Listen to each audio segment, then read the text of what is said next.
यह कहानी है एक गांव की, जहां पास मोहन नाम का एक आदमी रहा करता था। मोहन के पास ज़मीन ना होने की वजह से वो हमेशा दोष दिया करता था कि अगर मेरे पास एक भी खेत हो तो मैं उसमें जी जान लगा के मेहनत करूँगा और वहाँ पास फसल उगाऊँगा और अपने परिवार को चलाऊँगा। उसको यही एक चीज़ का बहुत ज़्यादा दुख था कि उसके पास एक भी खेत नहीं थे। राजा जी ने अपने नगर वासियों को बुला के उनकी समस्याएं जानने की कोशिश की, तो मोहन ने भी अपनी समस्या बताई और बोला कि राजा साहब, आप बस मुझे एक खेत दे दीजिए, उसके बाद मैं उसमें जितनी चाहे हद से भी ज़्यादा मेहनत करूँगा, सब कुछ अपना लगाऊँगा और उसमें ज़रूर कामयाबी पाऊँगा। राजा साहब उसकी बातों से बहुत ज़्यादा खुश हुए और उसको एक खेत दे दिया। उसके बाद राजा साहब उसको कुछ महीने बाद देखने गए कि खेत में फसल कैसी उगी है, मगर मोहन वहाँ पास कोई भी फसल नहीं उगाया था।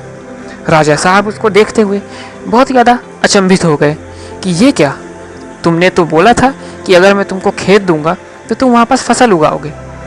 तो उसने बोला कि खेत तो आपने दे दिया, मगर हल चलाते मुझसे नहीं बन रहा है और बहुत ही ज़्यादा मेहनत लग रही है। अगर आप 2 बैल और दे दें तो मैं उसमें हल चलवा के एक अच्छी खेती कर पाऊँगा। राजा साहब उसके ऊपर गुस्सा हो गए और बोले कि तुमने मेरे दरबार में बोला था कि अगर आप मुझे एक खेत दे देंगे तो मैं उसमें अपनी शक्ति से भी ज़्यादा मेहनत करूँगा और उसमें वहाँ पर ज़रूर फसल उगाऊँगा, मगर अब तुम्हारी डिमांड और बढ़ रही है।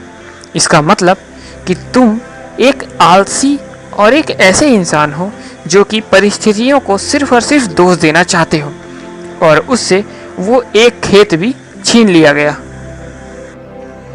तो दोस्तों, हमने इस स्टोरी में ये देखा और सीखा कि मोहन एक ऐसा व्यक्ति था जो कि हमेशा परिस्थितियों को दोष देता रहता था, जिसकी वजह से उसको बहुत ही ज़्यादा नुकसान उठाना पड़ता था। उसके पास जब कोई भी ज़मीन नहीं थी तब तो उसको लगता था कि अगर मेरे पास आ जाएगी तो मैं उसमें बहुत मेहनत करूँगा, उसमें हद से ज़्यादा मेहनत करूँगा और ज़रूर सक्सेस मिलूँगा।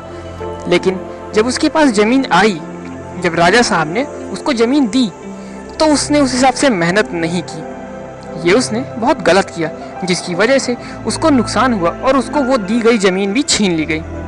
तो दोस्तों, आप लोगों को भी ऐसा कभी नहीं करना चाहिए। अगर आपके पास सही इक्विपमेंट्स नहीं है कोई भी कार्य करने के लिए, सपोज़ अगर मैं पढ़ाई की बात करूं, आप सब स्टूडेंट हैं, अगर मैं पढ़ाई की बात करूं और आप अगर सच में पढ़ना चाहते हैं, आपको पता नहीं है, मगर जो रियल में पढ़ने वाले बच्चे होते हैं वो परिस्थितियों को दोष कभी नहीं देते।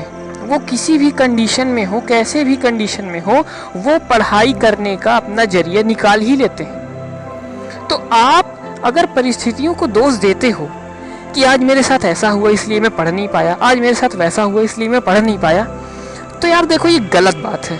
ऐसा हमको नहीं करना चाहिए।